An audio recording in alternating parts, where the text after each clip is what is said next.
누가복음 24장 1절에서 12절 말씀까지 보도록 하겠습니다. 오늘 이 말씀을 가지고 부활의 메시지를 듣고 믿으라, 부활의 메시지를 듣고 믿으라 라는 제목으로 같이 은혜를 나누기로 합니다. 제자들은 부활을 생각을 했을까요? 예수님께서 십자가에 죽으시고 난 이후에 예수님께서 살아나실 것이라는 이 부활을 생각을 했을까요? 우리는 예수님의 부활을 믿고 있기 때문에 당연히 십자가의 죽음 이후에 부활이 있다라고 생각을 합니다. 그러나 제자들은 예수님의 부활을 생각조차 하지 못했습니다. 왜냐하면 예수님께서 부활할 것이라고 생각조차 못했기 때문에 부활에 대해서 생각을 해본 적이 없었습니다. 예수님께서 갈릴리에서 십자가에 못 박히시고 3일 만에 살아나실 것을 미리 가르치셨다라는 것을 우리가 오늘 본문을 통해서 알 수 있습니다. 6절에서 8절의 말씀을 보게 되면 천사들이 이런 말을 하죠. 갈릴리에 계실 때 너희에게 어떻게 말씀하셨는지를 기억하라.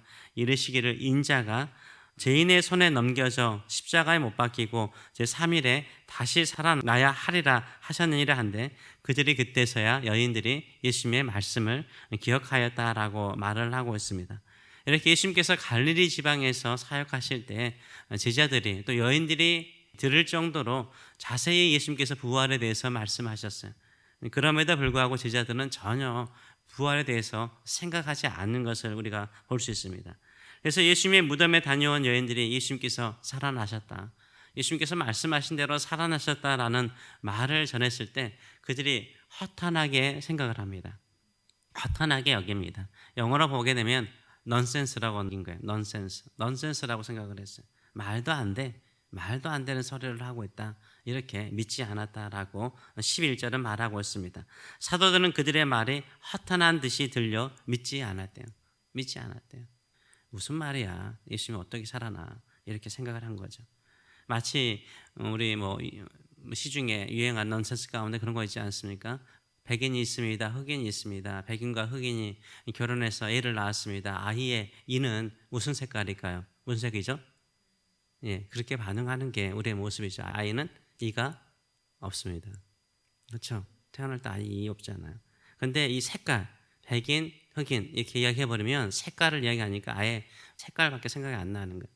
태어날 때가 이가 없다라는 것을 우리 다 알고 있는데도 그것을 잊어버리고 답을 할 때가 참 많은 거죠. 마찬가지죠. 이 제자들도 예수님께서 예루살렘에 올라가면 왕이 될 것이라는 생각밖에 하지 않으니까 갈릴리에서 예수님께서 부활에 대해서, 고난과 부활에 대해서 말씀했음에도 불구하고 그들은 전혀 생각을 해본 적이 없었던 거죠. 십자가 위에 예수님께서 부활하실 것도 전혀 생각을 하지 않았던 것을 보게 됩니다.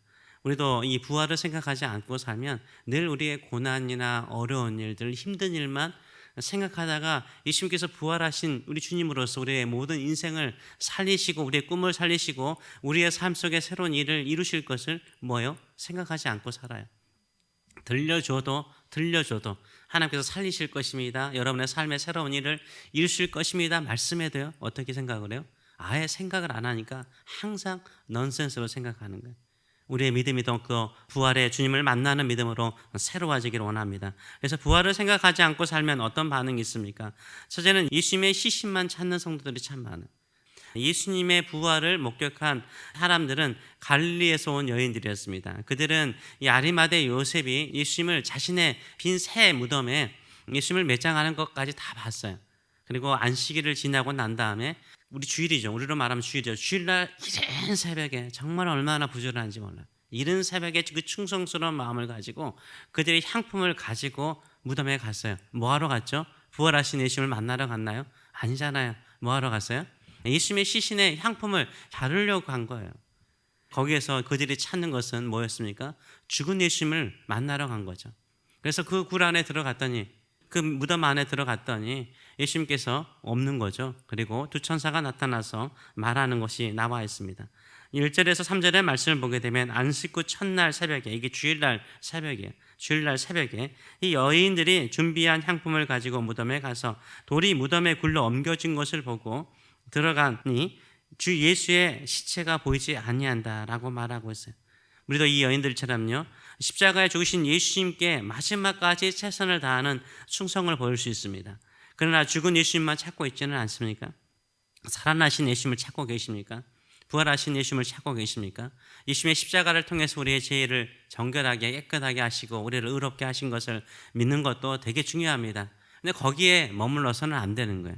우리를 정결하게 깨끗하게 하실 뿐만 아니라 우리의 삶에 생명을 주시고 부활의 능력을 통해서 살리실 것까지 믿으시는 저와 여러분 되시길 축원합니다. 부활의 주님을 만나시는 저와 여러분 되시길 축원합니다. 천사들이 전하는 것처럼 하나님은 우리에게 늘 하시는 말씀이 무엇일까요? 살아있는 자를 죽은 자 가운데서 찾지 말라라고 말씀하세요. 살아있는 자를 죽은 자 가운데서 찾지 말라는 거예요. 하나님을 찾더라도요, 하나님은 살아계시는데 죽은 우상들처럼 찾지 말라는 거예요. 4절에서 5절의 말씀을 보게 되면 이로 인하여 근심할 때 문득, 왜냐하면 예수님이 시신이 안 보니까 근심을 한 거예요. 그때 문득 찬란한 옷을 입은 두 사람이 곁에 섰는지라 여자들이 두려워 얼굴을 땅에 대니 두 사람이 이르되 어찌하여 살아있는 자를 죽은 자 가운데서 찾느냐, 여기 계시지 않고 살아나셨느니라 라고 말씀하고 계세요. 우리 주님께서 기도하며 우리 주님을 찾을 때 우리 안에 계신 성령께서 우리에게 말씀하신 줄 믿습니다. 하나님은 살아있는 하나님이다. 이 세상에 죽은 신과 우상과 다른 살아있는 하나님이시라고 우리에게 분명하게 말씀하신 줄 믿습니다. 우리 주님은 사망과 죽음의 권세를 이기시고 부활하셨습니다. 부활하신 주님을 끝까지 믿고 찾는 저와 여러분 되시길 축원합니다. 이 새벽에, 이른 새벽에 우리가 왜 왔습니까? 왜 예배하고 찬송하고 기도합니까? 살아계신 우리 하나님을 만나러 이 자리에 온 줄 믿습니다. 모든 것을 살리시는 우리 주님을 믿고 나가시는 저와 여러분 되시길 축원합니다. 예수님께서 미리 말씀하셨잖아요. 고난받고 3일 만에 부활할 것을 갈릴리 지방에서 미리 말씀하신 것처럼 오늘도 우리 십자가를 지고 죽음과 같은 인생을 사는 것처럼 내 인생을 느낄 때, 또 죽음과 같은 고난을 느낄 때, 죽음과 같은 시련을 만날 때 우리 주님의 음성을 들으세요. 그 고난 이후에 우리를 살리시는 하나님의 은혜, 우리에게 주시는 상급의 은혜가 있음을 늘 믿고 살아가시는 저와 여러분 되시길 축원합니다. 아멘. 그뿐만 아니라 둘째로, 아무리 예수님의 부활을 미리 들어도요, 제자들처럼 예수님의 부활을 생각하지 않는 사람들이 있는 거죠. 그리고 예수님의 부활을 믿지 않는 사람들도 있습니다. 이때 이 사람들이 가지는 두 가지의 반응이에요. 첫째는 허탄하게 생각했다. 이미 말씀드린 것처럼 넌센스다.